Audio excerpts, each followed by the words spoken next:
Amigos, amigas, ¿qué tal? Muy buenas tardes, gusto saludarlos nuevamente, su servidor Arturo Bravo, bienvenidos a su programa El Derecho y Usted. En un momento más, comenzamos.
Amigos, amigas, nuevamente gracias por acompañarnos en su programa del Derecho de Usted.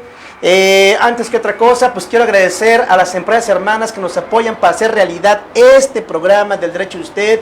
Gracias a Agencia Global de Información por permitirnos este espacio y poder llegar hacia ustedes. Gracias a la firma legal Asistencia Legal de Negocios, Aslen, también por ser parte de este proyecto y poder llegar hacia ustedes y poder darles a ustedes un poco de información, un poco de conocimiento a través de la gente que participa en estos programas para que ustedes puedan hacer valer sus derechos en un momento dado, amigos. Ustedes lo han visto a lo largo de este cuatrimestre que llevamos del 2026. Hemos abarcado muchos temas de diversas índoles, pero un tema que le hemos dado más énfasis, porque ustedes, amigos, porque ustedes nos lo han pedido, ha sido el tema en materia fiscal. Y el día de hoy, amigos, tampoco va a ser la excepción. Hoy vamos a hablar de un tema muy interesante, un tema creo que muy necesario que todos ustedes deban de conocer. También quiero agradecer a los compañeros y personas que nos siguen a través de redes sociales, a través de Facebook Live, de AG Información, y la gente que nos sigue a través de redes sociales de TikTok, de AG Información y de Arturo Bravo, tu amigo abogado. Bienvenidos a su programa Derecho de Usted. Y les repito, el tema que el día de hoy vamos a ver tiene que ver con una situación que se ha especulado mucho, principalmente en las redes sociales. Todo mundo tenemos ahorita una idea, pues, con preocupación, una idea a lo mejor correcta, a lo mejor incorrecta, ¿verdad? De que tenemos el temor de que nos vayan a congelar una cuenta bancaria, porque a lo mejor hacemos uso de la misma, recibimos depósitos, recibimos transferencias, muchos de nuestros ingresos posiblemente no los reportamos, no hacemos el conocimiento de la autoridad fiscal, y todo eso, amigos, ha generado un terror fiscal hoy en día en muchos contribuyentes, incluso en la gente que no es contribuyente, particulares, personas físicas, ¿verdad?, que no están dadas de alta en en el SAT, pero que hacen uso de mecanismos bancarios, pues ya se les generó la incertidumbre, la inquietud de que, caray, ¿qué va a pasar? O sea, yo estoy manejando mi recurso económico a través de una cuenta bancaria, ahora tengo el temor fundado de que la autoridad fiscal en cualquier momento me pueda detectar, me puede investigar, me puede encontrar, y entonces, ¿ahí qué va a pasar? Una de las preocupaciones que tenemos muchos contribuyentes, ¿verdad? Muchos particulares y sobre todo muchas empresas, ¿verdad? Es que la autoridad fiscal en cualquier momento pueda congelar una cuenta bancaria. Y olvídense de las demás consecuencias jurídicas, ¿verdad? Que eso también podría ser algo muy grave, ¿verdad? Pero aquí una principal preocupación es qué va a pasar en el momento que la autoridad fiscal, porque tenga o no tenga razón, por una presunción correcta o incorrecta, la autoridad me llega a congelar mi cuenta bancaria. Pues el día de hoy, amigos, vamos a hablar del tema de la procedencia del juicio de amparo en contra del congelamiento de las cuentas bancarias que hace valer la Unidad de Inteligencia Financiera, también conocida como la UIF. Y el día de hoy nos va a acompañar el doctor Juan Raúl López Villa, un experto en materia fiscal. Como ustedes recordarán, amigos, ¿verdad? Él ya tuvo la oportunidad de estar con nosotros hace un par de semanas, ¿verdad? Vimos un tema también muy interesante en materia fiscal, pero hoy el tema que vamos a enfocarnos tiene que ver con el congelamiento de las cuentas bancarias. Y lo más importante es, ¿procede o no procede el juicio de amparo? Dice, compañeros, ustedes dirán, ¿qué podemos hacer? Porque a final de cuentas presumimos que ya no existe ningún medio jurídico de defensa por todo lo que estamos viendo, por todo lo que se ha comentado, y el día de hoy el doctor nos va a venir a comentar si eso es cierto o eso es falso. Déjenme comentar un pequeño paréntesis respecto a su biografía del doctor Raúl López Villa. Su experiencia: actualmente es director general de la firma de abogados López Villa y Asociados, también es director general de la firma López Villa Capacitación y director general de la revista jurídica digital Frecuencia Legal. El doctor ha sido conferencista en diversas índoles a nivel nacional e internacional. El doctor actualmente ha sido expositor de la Asociación Mexicana de Empresas de Seguridad Privada, de la Asociación Mexicana de Contadores Públicos, del Centro de Estudios Carbonell, del Tribunal de Justicia Administrativa, del Instituto de Estudios y Capacitación Jurídica, del Centro de Capacitación y Desarrollo Fiscal del CADEFI.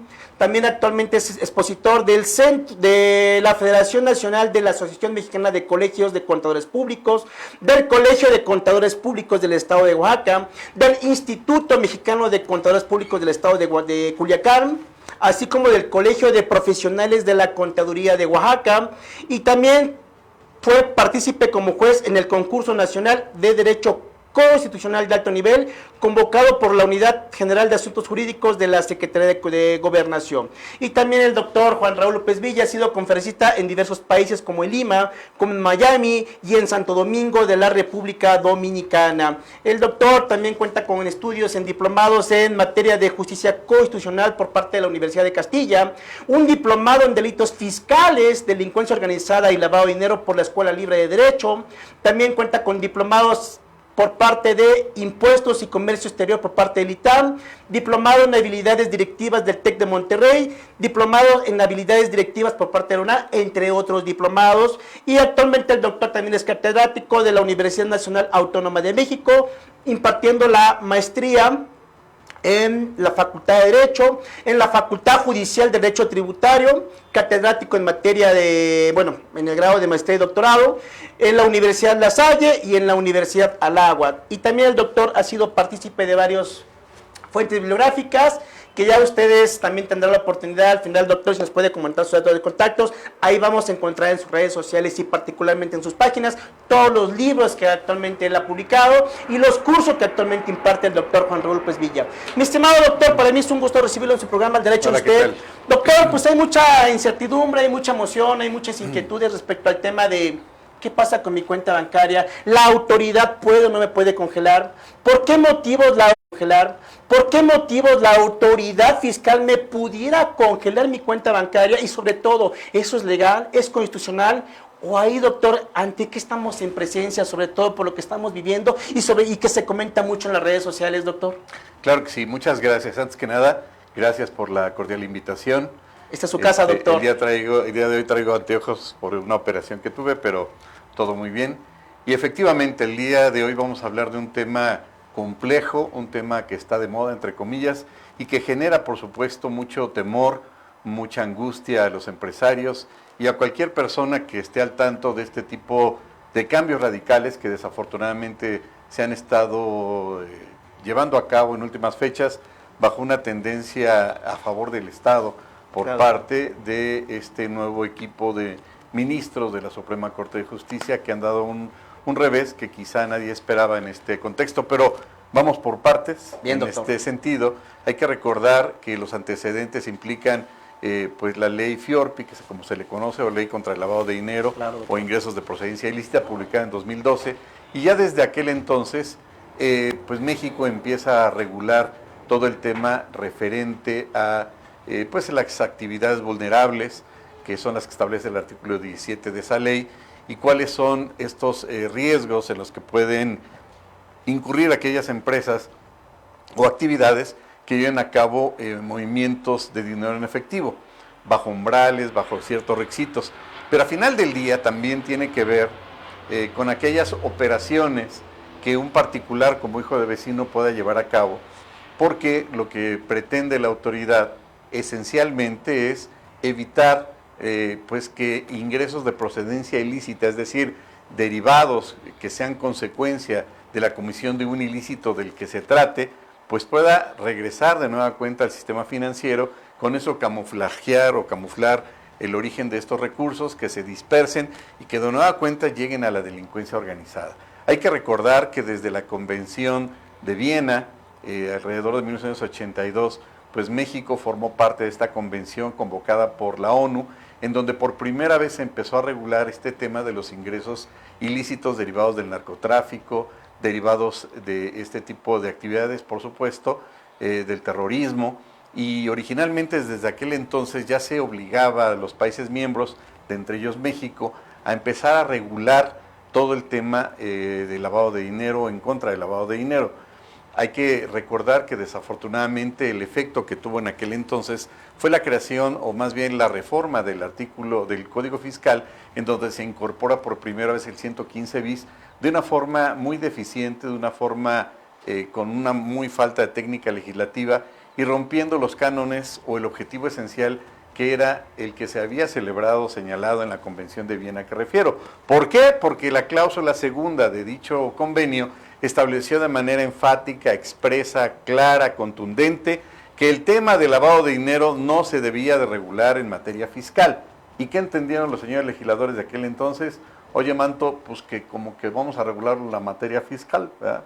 Y ese no era el objetivo esencial.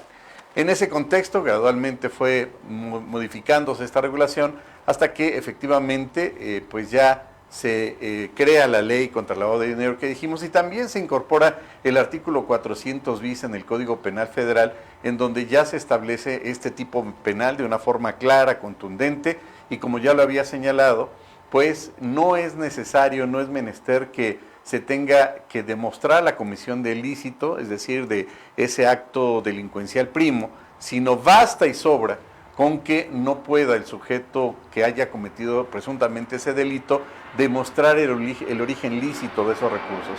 Esto evidentemente trastoca indirectamente también el ámbito fiscal, y hay que entender entonces que esto conlleva o implica que se actualice el 400 bis, el tipo penal contenido en el 400 bis del Código Penal Federal, en el sentido de que se estaría llevando a cabo pues el delito de ingresos de procedencia ilícita, o como se le conoce a nivel internacional, el delito de lavado de dinero.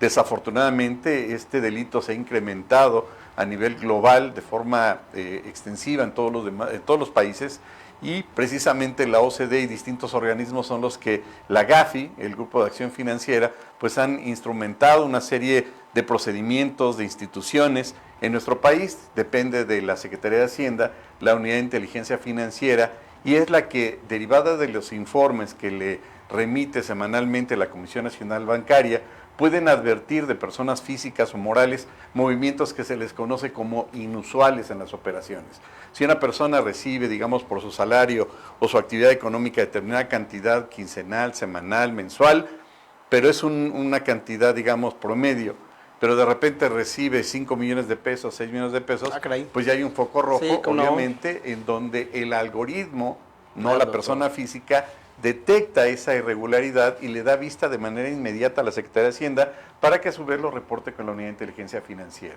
Y es ahí entonces en donde no necesariamente, diría yo, todas las personas son delincuentes, evasores, defraudadores o se dedican a lavar dinero. Simplemente es indispensable, es menester que todas las personas conozcan este tipo de regulaciones para, como decía mi abuela, pues no hacer cosas buenas que parezcan malas. Es decir, si una persona, como un ejemplo que hemos señalado en alguna ocasión, pues le va a donar directamente, entre comillas, le va a regalar a su hijo, poniendo este ejemplo extremo, si te parece, 3 millones de pesos para su escuela, y de muy buena fe le transfiere incluso hasta a través de sus celulares esa cantidad, pues lo más probable es que el día de mañana estén congeladas sus cuentas. Este criterio, que ya ahondaremos más adelante, pues parte tan solo de una mera presunción de que esos ingresos son ilegales y derivan en ese contexto, a criterio de la autoridad, del delito de lavado de dinero. En ese contexto, entonces, me podrías preguntar, entonces, ¿no cualquiera le puede donar el dinero a sus hijos así? Sí, sí se puede, pero haciendo de la forma correcta. Es decir, en este contexto se evitaría caer en ese ilícito si van ante notario, en términos de lo que establece también la ley de impuesto sobre la renta, y llevan a cabo esa manifestación de hechos, se comprueba, se acredita y en la anual se declara, y con ello no solamente evitan, en este ejemplo, caer en ese tipo penal o que se actualice ese tipo penal, sino también evitarían y se exentarían del pago del impuesto sobre la renta, 35% nada más. Entonces, esto implica que la población tenga que estar al día en este tipo de situaciones, porque además, también por otro lado, cuando hay discrepancia fiscal, cuando la autoridad advierte, incluso a través del ejercicio de facultades de comprobación, pues que el contribuyente está gastando más de lo que recibe, pues también podría derivarse de este tipo de escenarios. No hay que perder de vista que, si bien es cierto, no deriva en esencia de una actividad o de una situación fiscal, sí queda a cargo de la Unidad de Inteligencia Financiera, que depende de la Secretaría de Hacienda y Crédito Público, quien es un órgano que a nivel internacional pues depende del Grupo de Acción Financiera, que está repartido en todo el mundo y que son los que precisamente se dedican a determinar, a detectar, a analizar esas cuentas bancarias. Me preguntaría sobre el secreto bancario. ¿Existe realmente el secreto bancario? Pues con esto entendemos que no, puesto que las autoridades, en este caso la Comisión Nacional Bancaria, es la que le manda esa información de manera directa frente, como ya lo había ejemplificado hace rato, a operaciones inusuales o operaciones que no son comunes y que advierten o ponen un foco rojo. La autoridad basta y sobra con que presuma que ese ingreso puede ser de procedencia ilícita. Y ahora, pues ha cambiado este criterio por parte de estos nuevos ministros del bienestar, cuyo conocimiento, expertise y dogma jurídico cuestiono muchísimo. Podríamos hacer una apuesta, quién estudió realmente la carrera, pero bueno, no es el caso. Y en este escenario, entonces, vamos a poner en contexto a la gente de los dos criterios que anteriormente existían y del que ahora prevalece, si te parece. Ok, doctor. Doctor, a ver, le voy a proponer lo siguiente, doctor. Vamos ya a nuestro primer corte, doctor. Lo dejo una pregunta al aire, doctor. Entonces, ese famoso principio de la presunción de inocencia, ¿realmente aquí ya no opera, doctor? En lo que usted nos está comentando, porque qué grave, ¿no? Porque al final de cuentas le está dejando la carga de la prueba pues al contribuyente, al particular, a la empresa. O sea, yo debo de comprobar que mi ingreso sí es lícito y la autoridad, basta aunque haga el señalamiento, suficiente. O sea, mi principio de presunción, entonces aquí no aplica. Ese acto que hace la autoridad, entonces considero que es inconstitucional, doctor, violatorio de derechos humanos. Doctor, creo que ese punto a ver si nos lo comenta regresando a nuestro primer corte. Amigos, amigas, estamos en la primera parte, vamos a nuestro primer corte y seguimos continuando con su programa El Derecho de Usted. Muchas gracias, amigos. Todo su apoyo y bueno, felicidades el Día de las Madres a todas ellas. Gracias.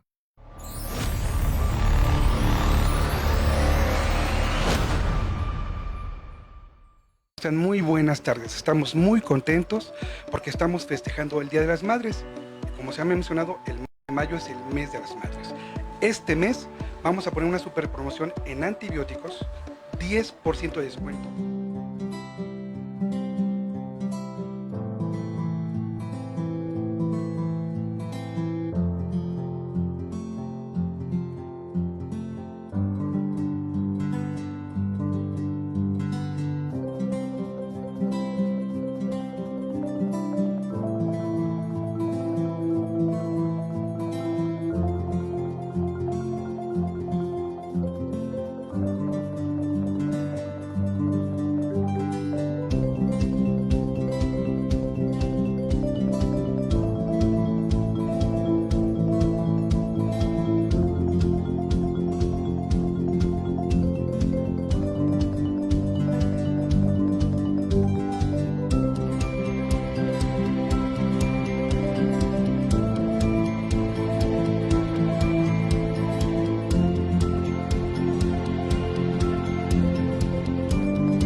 Amigos, gracias por acompañarnos a esa segunda parte de su programa El Derecho de Ustedes. Estamos aquí con el doctor Juan Raúl López Villa, ¿verdad? Un gran especialista en materia fiscal, ¿verdad, amigos?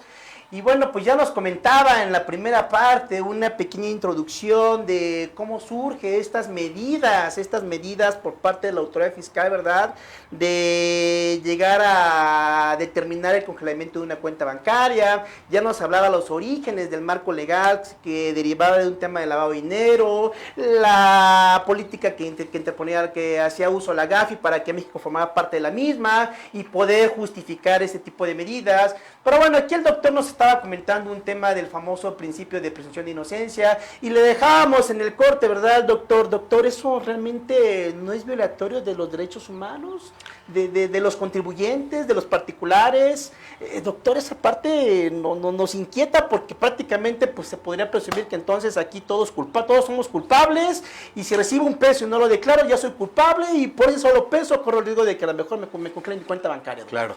Vamos a recordar que a partir de 2011, cuando México se ve obligado a incorporar todo este tema de derechos humanos desde la Constitución hasta las leyes secundarias, pues bueno, ya tiene la obligación de respetar en ese sentido los derechos humanos. Parte de estos derechos humanos, bueno, es evidentemente el debido proceso, el principio de legalidad, de certeza jurídica, de seguridad jurídica, etcétera. En primera instancia hay que recordar que en materia fiscal, por ejemplo, existe este otro principio a la inversa de que todos los actos de las autoridades administrativas en materia fiscal se presumen legales a lo prueba en contrario. Okay. En este contexto, al momento en que entra esta reforma a nivel de nuestro país en 2011, del caso Radilla, que tristemente obliga a la Corte Interamericana a imponer en nuestro país los derechos humanos. Digo tristemente porque México había suscrito muchísimos convenios internacionales en materia de derechos humanos, pero no lo había incorporado a la Constitución. De ahí entonces que es el artículo primero el que nos remite a todos los demás convenios internacionales, los que México es parte. Es lo que se le llama derecho de convencionalidad. Pero en ese contexto, uno de los puntos es el principio pro persona, es decir, que la autoridad tiene que resolver en lo que más le beneficia al particular, un primer punto. Otro es el que se le conoce como el test de proporcionalidad. ¿Y qué es eso y con qué se come? Pues es algo muy sencillo que aunque tiene que ver con la materia penal, también se traspola al ámbito administrativo. Quiere decir el test de proporcionalidad que cualquier resolución o incluso regulación jurídica, la autoridad tiene que llevar a cabo todo un proceso desde una llamada de atención, desde requerirlo, desde multarlo y por último establecer la sanción que más le afecte esencialmente en su actividad profesional, como lo puede ser el congelamiento de cuentas. ¿Por qué se rompe y se violenta el test de proporcionalidad? Porque lo primero que hace la autoridad es congelar cuentas. Como dijeran en la revolución, primero mato, después virigo. Claro. Y es cierto, ha habido voces de políticos con muy mala reputación, por cierto, que han señalado que la autoridad presume. Claro, tanto en el ámbito administrativo como en materia fiscal ha habido un incremento verdaderamente monstruoso de las facultades de la autoridad en materia presuntiva. Hay presunción de ingresos, hay presunción de operaciones inexistentes, hay presunción de pérdidas fiscales, hay presunción de actos jurídicos simulados y así un catálogo amplísimo en donde la autoridad parte de la presunción. Y en este contexto, pues no es la excepción que la autoridad, frente a esta información que le remite a la Comisión Nacional Bancaria, a la UIF, pues presuma que un ingreso que a consideración de ellos no es un ingreso regular, común, constante en un contribuyente, puede ser que se haya ganado la lotería, quiero pensar, y tendría que demostrar la autoridad. La clave en este escenario, para efecto de la tranquilidad de la gente, es que tenga los elementos para poder acreditar y demostrar que es un ingreso lícito, claro, que lo puede demostrar en ese sentido. Claro. Pero si está imposibilitado, no tiene los elementos, pues no solamente quedaría bajo el congelamiento de las cuentas, esa es la parte secundaria, sino sería sujeto a una carpeta de investigación en términos, por supuesto, del 400 bis del Código Penal. Nos queda claro que se le va a dar una etapa para que a posteriori acredite la licitud de esos recursos, pero este proceso pues es lento y por mientras sea persona física o persona moral, pues va a quedar de rodillas. Sin embargo, pues viene el segundo capítulo, que es el que vamos a comentar. Ok, aquí doctor, un pequeño paréntesis. A ver, doctor, ¿quiénes realmente deberían estar preocupados ante esa circunstancia? O sea, vamos, ¿quién realmente sería acreedor a ese tipo de medidas por parte de la autoridad fiscal? Y realmente, ¿cuál es ese protocolo, doctor? O sea, la WIF lo ordena así, nada más dice, tú Arturo Bravo, para mí que tienes ingresos ilícitos, y lo ordena y motivo suficiente para que la instancia bancaria congele en automático mi cuenta, ¿o hay un proceso de protocolo? Bueno, se supone que la autoridad tendría elementos que le remitió, como ya dije, a la Comisión Nacional Bancaria, también una investigación previa, pero es paradójico y vale la pena el comentario de que ahorita en estos escenarios políticos, por dar una referencia, un comparativo, pues ha hablado el Ejecutivo de que se requieren pruebas y que es menester acreditar pruebas y 3 mañaneras de pruebas, claro. Pero en el caso de la Unidad de Inteligencia Financiera, pues no requiere ninguna prueba, basta y sobra con que la autoridad, en este caso la Unidad de Inteligencia, presuma lo que ya hemos comentado y ordene la inmediata congelamiento o aseguramiento de las cuentas bancarias. Sin embargo, pues vamos por partes o vamos a ver cuál era el escenario y cómo quedamos. Esta situación es reciente, esto fue apenas en abril, este giro de timón que dieron estos personajes simpatiquísimos que están inventando el derecho todos los días, a su manera, claro. Y el criterio anterior de la jurisprudencia era muy interesante, ya que prevenía o establecía la posibilidad de que la Unidad de Inteligencia Financiera congelara las cuentas siempre y cuando derivara de una orden de una autoridad homologada del extranjero que tuviera elementos y que le ordenara efectivamente a su homóloga, a la Unidad de Inteligencia Financiera de México, porque hay que recordar que todas las WIF de todo el mundo pertenecen a la GAFI, Grupo de Acción Financiera Internacional, que se dedican precisamente al combate del lavado de dinero. Por cierto, que la GAFI ha establecido 40 reglas que deben de cumplir todos los países y México ha cumplido con tan solo 6. No estamos en pañales, estamos en lo que le sigue, pero esa es otra historia. Okay. En ese contexto, entonces, el criterio anterior es que si una autoridad de la Unidad de Inteligencia Financiera, en pocas palabras, de otro país, le ordenaba a la WIF de México, oye, tenemos los datos de que esta persona está moviendo, llevando a cabo actividades ilícitas por lavado de dinero, te ordeno que tú hagas lo propio en tu país. Sonaba muy razonable, sonaba entendible, sonaba lógico, pero ahora el giro de timón, ¿cuál fue? Pues que ya desaparece o deja prevalecer este criterio y ahora entonces la autoridad ya no dependerá, es decir, la UIF, de un ordenamiento, de un mandato, de una orden de una autoridad extranjera, sino cuando así lo considere, congelar las cuentas de manera inmediata dándole la orden a la Comisión Nacional Bancaria. Ahora bien, hemos señalado que la parte esencial o clave pues es no estar utilizando la cuenta bancaria para fines distintos o para fines ilícitos, evidentemente, claro, porque así lo está advirtiendo la autoridad. Cuando hay una operación irregular o cuando hay una operación que regularmente se lleva a cabo en esas cantidades, pues la autoridad va a saltar la liebre y va a saltar el algoritmo. Ya no lo hace un humano, lo hace un programa. Ahora la pregunta es, ¿no hay medios de defensa? Hemos escuchado atentamente muchas entrevistas de colegios de abogados, de instituciones, y parecería pues que estamos frente a un escenario cabizbajo, agachados, tristes, pidiendo ayuda a ver a quién, al Chapulín Colorado, a ver quién nos ayuda, pero la realidad es otra. Existe evidentemente todavía el juicio de amparo en nuestro país, que se ha creado, por supuesto, para efecto de establecer los límites en los excesos de las autoridades cuando éstas violentan los derechos humanos del contribuyente, del particular, directamente a través de los derechos fundamentales.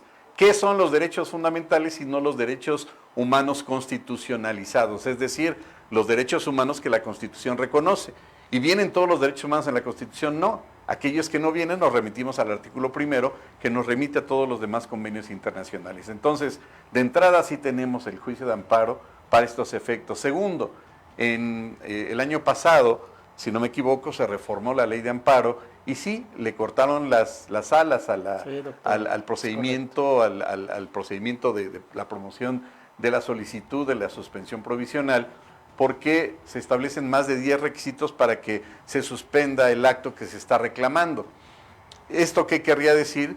pues que la autoridad va a requerirle al contribuyente que cumpla como con 10, 12 requisitos, y si no los cumple, entonces no procede el amparo. Es decir, me establecen más requisitos de los que uno podría establecer.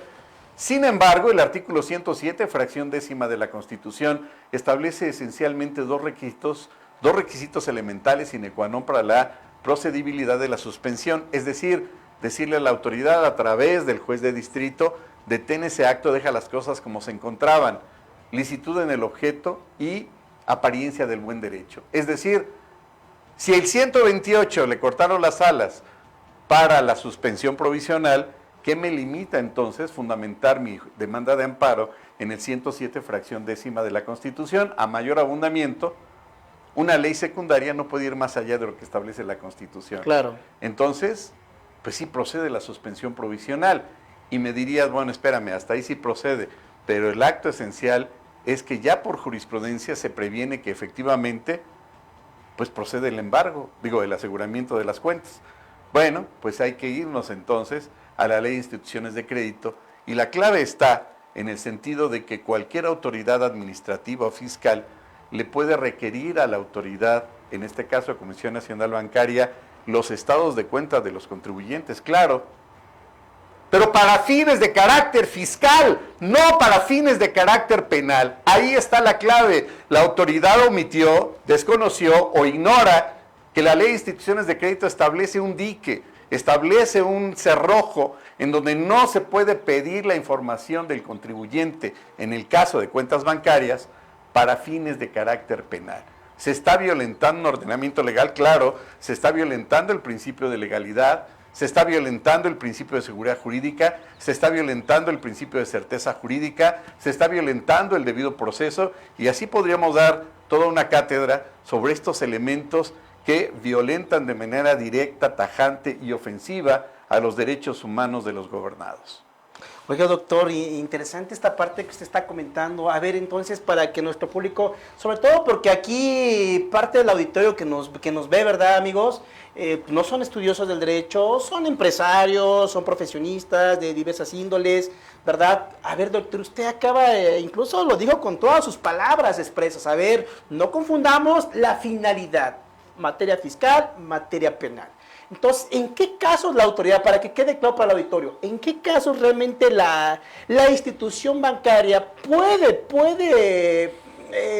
transgredir el derecho bancario, dar toda la información, solamente para qué fines? ¿Para fines penales o para fines fiscales, doctor, en particular? Ok, la ley está diseñada para que efectivamente tenga acceso la autoridad fiscal, o en este caso podría ser la Procuraduría Fiscal, ¿no? Podría ser la Unidad de Inteligencia Financiera, pero la Ley de Instituciones de Crédito establece la posibilidad o el aspecto legal, pues, para que las autoridades administrativas puedan requerirle a la Comisión Nacional Bancaria los estados de cuenta del contribuyente. ¿En qué casos? Pues cuando se ejercitan facultades de comprobación por parte de las autoridades fiscales y por X o Y situación el contribuyente no entregue los estados de cuenta bancarios. Este se puede negar, se puede oponer o puede entregar parcialmente, y la autoridad, nos queda claro, también en ese contexto no podrá quedar a la consideración, a la opinión, a los tiempos del contribuyente. Si no me entrega los estados de cuenta bancarios, yo los pido a la Comisión Nacional Bancaria. Claro que ahí viene otra historia muy interesante, de que no es nada más la entrega de los estados de cuenta bancarios. Esta información tiene que satisfacer una serie de requisitos también en materia de lo que ha establecido la jurisprudencia de la Corte anterior sobre las características esenciales de la certificación de los estados de cuenta bancarios, de quién cumple con esos requisitos, y si la autoridad, en el caso de las facultades de comprobación, no le da vista al contribuyente o simplemente no cumple con estos formalismos o requisitos o formalidades del estado de cuenta bancario, pues al no entregar o no cumplir esos estados de cuenta bancario con esas características, en una impugnación en cuanto a la liquidación, una vez emitida toda la revisión, una vez llevada a cabo toda la revisión, podrá implicar hasta nulidad lisa y llana en materia administrativa. Pero el secreto bancario está, digamos, dependerá más bien de que la autoridad pueda presumir que esos ingresos son ilícitos, o esos ingresos tienen una procedencia ilícita, o esos ingresos vienen del secuestro, de homicidio, de cualquier otro ilícito, y con ello pues poner en riesgo también a la sociedad y que ese ingreso pues no regrese a la situación financiera y se esté reciclando o camuflando un ingreso de procedencia ilícita. Entonces tienen que tener conciencia todos los empresarios que pues las cuentas bancarias tienen que tener un orden, tienen que tener una justificación, tienen que acreditar, insisto, el origen lícito. Por ejemplo, nos comentaba alguna persona en alguna ocasión, pues que detectaron que una empresa, que un particular, por ejemplo, en ese caso, pues traía en su vehículo X cantidad de millones de pesos en efectivo y era delincuente o había hecho alguna situación irregular. No, lo que sucede es que era una casa de cambio, se les había acabado el dinero en la otra y se les hizo fácil ahora sí llevar físicamente el dinero. ¿Qué hicieron? Pues demostraron un caso rarísimo, demostraron que ese origen era lícito, acreditaron todo eso, tardaron muchísimo, pero a eso me refiero, es decir, no hacer cosas buenas que parezcan malas. Hay que, insisto, hay que recordar que esta regulación de los ingresos promedio que puede tener una persona, o en otras palabras, ingresos que no sean una actividad regular, no es que la haya regulado México, se ha estado regulando hace más de 20 años a nivel internacional. Y también la UIF y la OCDE han establecido reglas para esos efectos. Es decir, las operaciones inusuales no es que de repente se le ocurrió a la Comisión Nacional Bancaria fijar esos parámetros o esos umbrales. Esos son estándares internacionales, ¿no? Doctor. Entonces, no es que con ello esté defendiendo yo a las personas que estén llevando a cabo actos ilegales, sino al contrario, los gobernados, los contribuyentes, las personas que llevan actividades regulares tienen que estar conscientes que en su cuenta bancaria tampoco pueden estar metiendo el ingreso que se les ocurra si no tiene un origen lícito. Claro, es bien común y desgraciadamente me ha tocado asistir en alguna ocasión a alguno que otro empresario que dice, pues tengo mi cuenta no fiscal y mi cuenta fiscal. Siguen creyendo en ese escenario de Disneylandia, en donde lo que les sobra, entre comillas, lo van metiendo en esa cuenta que según ellos no está fiscalizada. Y es ahí precisamente donde salta la liebre. Doctor, vamos a nuestro último corte. En un momento más, amigos, continuamos aquí con el tema del congelamiento de las cuentas bancarias. Sí, gracias.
Amigos, gracias por acompañarnos a esta última parte de su programa El Derecho de Ustedes. Estamos hablando del tema del congelamiento de las cuentas bancarias, ¿verdad? La procedencia del juicio de amparo contra ese tipo de actos de autoridad. Y ya el doctor nos comentaba en esta segunda parte, ¿verdad? un tema muy interesante respecto al criterio de la Suprema Corte de Justicia de la Nación, y que a final de cuentas la hoy actual Corte pues dice, pues sí, o sea, queda discreción, queda al arbitrio de la autoridad, ¿verdad?, de la autoridad fiscal, que determine o no la procedencia del congelamiento de la cuenta bancaria. Y ya el doctor nos empezaba a comentar también, ¿verdad? O sea, Arturo, pues sí procede el juicio de amparo. Una pregunta muy interesante, doctor, o mejor dicho, dos temas para que usted nos pueda ahondar en esta última parte del programa Derecho de Usted. Número uno, cuando nosotros como contribuyentes, como particulares, nos encontramos ante esos supuestos, ante esos escenarios de que seamos pues las víctimas, ¿verdad?, de alguna manera, doctor, de que nos congelen la cuenta bancaria, el juicio de amparo es nuestro único medio de defensa que al día de la fecha tendríamos como operante. Y número dos, ¿qué consejo nos da, doctor? ¿Qué nos recomienda? Ya nos daba algunos consejillos, pero realmente, doctor, ¿qué debemos de hacer ya como tal, principalmente como empresarios? Porque el doctor lo comentaba, aquí los principales afectados pues es la clase trabajadora, ¿verdad? Y lo que conlleva, ¿verdad?, las familias de todos esos trabajadores, ¿verdad?, son los principales afectados. ¿Qué hacer, doctor? ¿Qué hacer como persona física y como persona moral para que no viva yo esos escenarios, doctor? ¿Qué nos puede aconsejar? Pues mira, yo creo que aquí queda claramente como consejo la prevención.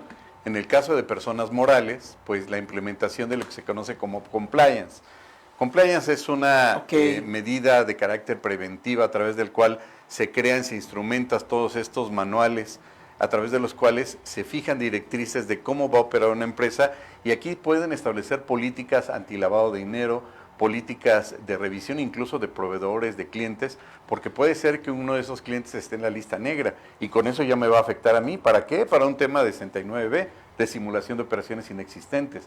Hoy en día, a través de... pudiera nada más complementar, ¿cómo yo, empresario, a lo mejor de una micro, de una pequeña, de una mediana empresa, cómo puedo determinar si mi proveedor, si mi cliente, si con la persona con la que estoy llevando una relación contractual, cómo saber si él está en una lista negra, doctor? Bueno, hoy en día afortunadamente ya existen distintas plataformas, obviamente que tienen un costo en donde ayudan al tema contable, a desarrollar más ágilmente todo este tipo de procesos, pero también nos ayudan a detectar en un plazo de 5 o 10 minutos si esa empresa está en un procedimiento de 69B, de simulación de operaciones inexistentes, como empresa que factura operaciones simuladas o como empresa que deduce sus operaciones simuladas. Entonces, eso nos ayuda muchísimo a poder tener rapidez a través también de la inteligencia artificial de esas plataformas, y son instrumentos que finalmente le ayudan al contribuyente. En materia, como comentaba, de personas morales, el compliance es una figura anglosajona traída de Estados Unidos, en donde pues ya desde hace algunos años se está implementando en nuestro país. Nosotros también lo implementamos como despacho, por cierto, para establecer estas políticas para evitar de cualquier forma cualquier lejano riesgo que pueda haber, incluso en este tema que pueda advertir la autoridad temas de lavado de dinero. Por otro lado, en cuanto a las personas físicas, bueno, pues conocer efectivamente cuáles son estas regulaciones y evitar introducir cantidades a través de las cuales, en efectivo por supuesto, o transferencias de las cuales no puedan acreditar el origen lícito. Puede ser que ese ingreso sea completo y absolutamente lícito, pero no tenga los elementos, ojo, a través del cual lo demuestren, y eso se le conoce como materialidad. Es decir, el particular tiene que tener los elementos, pruebas documentales, físicas, para poder demostrar con anticipación este tipo de escenarios, pero principalmente evitar caer en esos riesgos. Es decir, si va a transferir 2 millones de pesos y tiene una cuenta que recibe mensualmente 100,000 pesos, obviamente al otro día va a estar la cuenta congelada, pero por supuesto. Entonces tienen que saber cuáles son esos mecanismos, cuáles son esas medidas preventivas, no llevar a cabo cosas buenas que parezcan malas. Ya comentábamos hace rato el tema de la discrepancia fiscal, en donde el contribuyente puede gastar más de lo que recibe, de dónde salió ese dinero, claro, ¿no? Evidentemente también en las facultades de comprobación la autoridad lo va a advertir y le va a dar vista al Ministerio Público, y por cuerdas separadas se puede llevar el delito de lavado de dinero y puede dar lugar también hasta defraudación fiscal.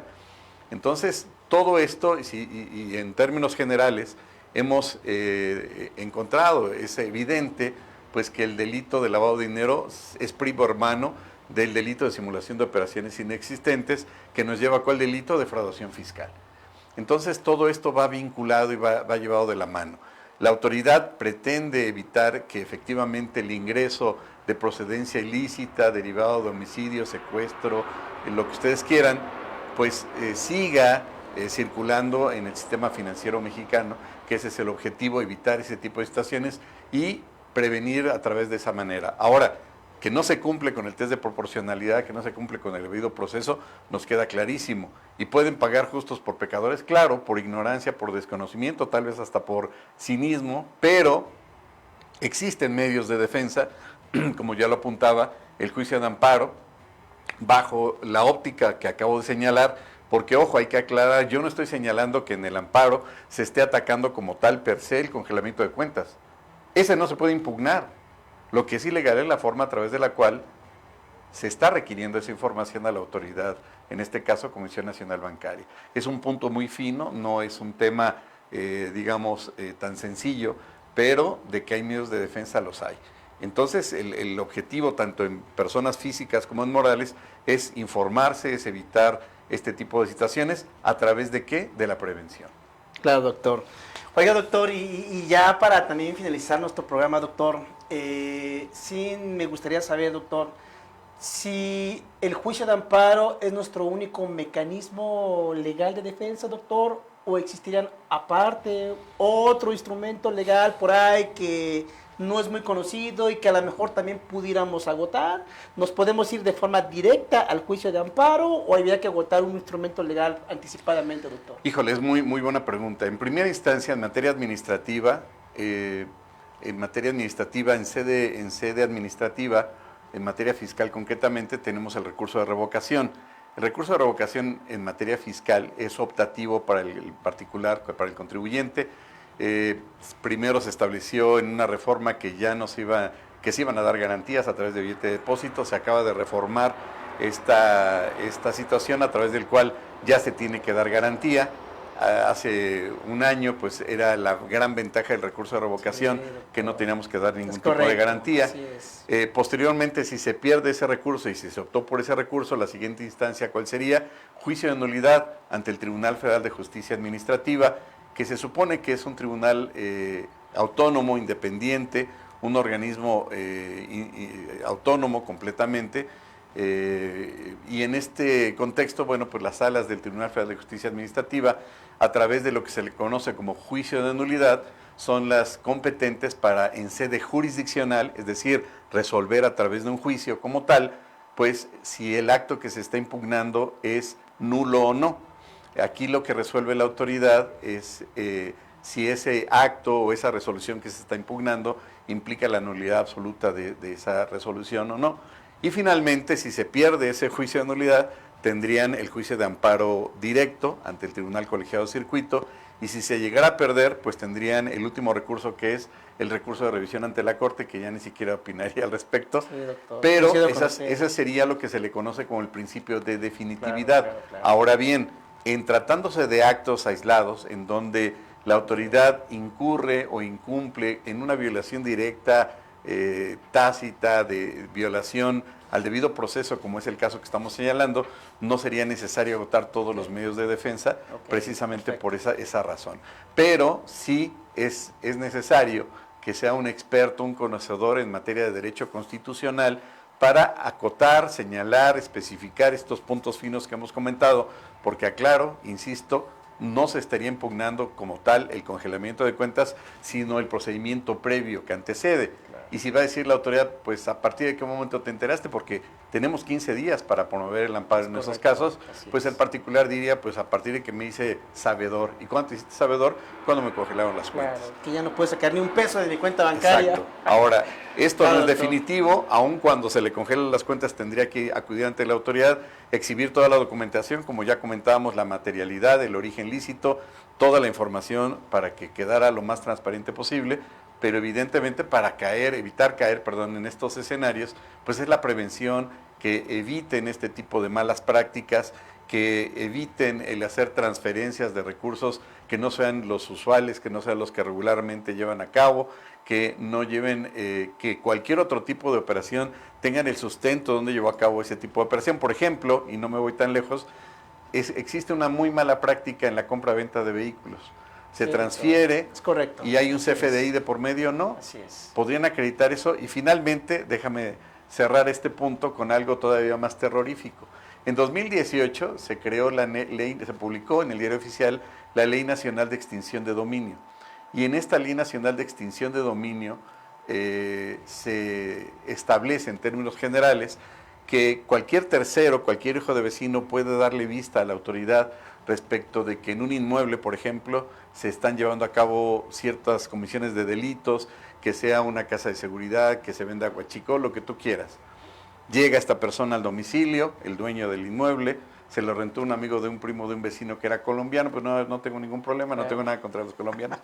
Y en ese contexto, oye, ¿y el contrato? Bueno, primero aquí está mi escritura, soy propietario, no me la pueden quitar. Ah, ok, ¿tu contrato? Ah, fíjate que lo hicimos en una servilletita, ok. Y las transferencias, me las daba en efectivo, ok, la renta, sí. Y les daba CFDI. ¿El CF qué? ¿CFDI? ¿Qué es eso? Pues no había CFDI. ¿Qué implica? Que en ese contexto la autoridad se va a apropiar de ese bien, aunque haya un juicio, y lo va a utilizar para fines del Estado, dejando en estado de indefensión al contribuyente. Qué grave eso. Entonces, por esas malas prácticas, vean todo lo que puede suceder.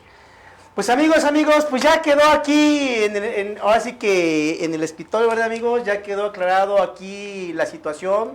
Ya el doctor Juan Raúl nos dio consejos, ya nos dio algunas directrices, ya va a depender de nosotros, ¿verdad amigos? Si las tomamos o no tomamos en cuenta, ¿verdad? Tomen en cuenta que solamente son propuestas, son consejos. Amigos, no cometamos este error. Ya vieron que la autoridad hoy en día viene con todo, viene muy radical, viene muy agresiva, con fundamento, sin fundamento, amigos. A final de cuentas lo estamos viviendo. Doctor, ¿en dónde lo podemos localizar? ¿Dónde puedo encontrar al doctor Juan Raúl López Villa por si me encuentro en alguna situación de lo que usted acaba de comentar o cualquier problema, ¿verdad?, de naturaleza fiscal? ¿Dónde lo encontramos, doctor? Claro que sí, con mucho gusto. Mi correo es lopezvillaconsulta@gmail.com, lopezvillaconsulta@gmail.com, y mis redes sociales es Juan Raúl López Villa en Facebook y Juan Raúl López Villa en Instagram, si no me equivoco. Perfecto. Y bueno, ahí estamos a sus órdenes, y en López Villa Asociados también, y en mi página de internet www.juanraulopezvilla.com, mi nombre completo, y ahí estamos a sus órdenes con mucho gusto. Muy bien, doctor. Pues amigos, quienes no hayan ahí alcanzado a tomar nota, pueden llamar aquí a la producción, ¿verdad? Con mucho gusto les proporcionamos datos de contacto del doctor Juan Raúl López Villa. Y quienes no pueden ver la retransmisión del programa, ¿verdad, amigos? Ahí vienen los portales donde se va a retransmitir el programa en cualquier momento y ahí pueden sacar la información. Pues mi estimado amigo doctor, ¿qué cree? Nos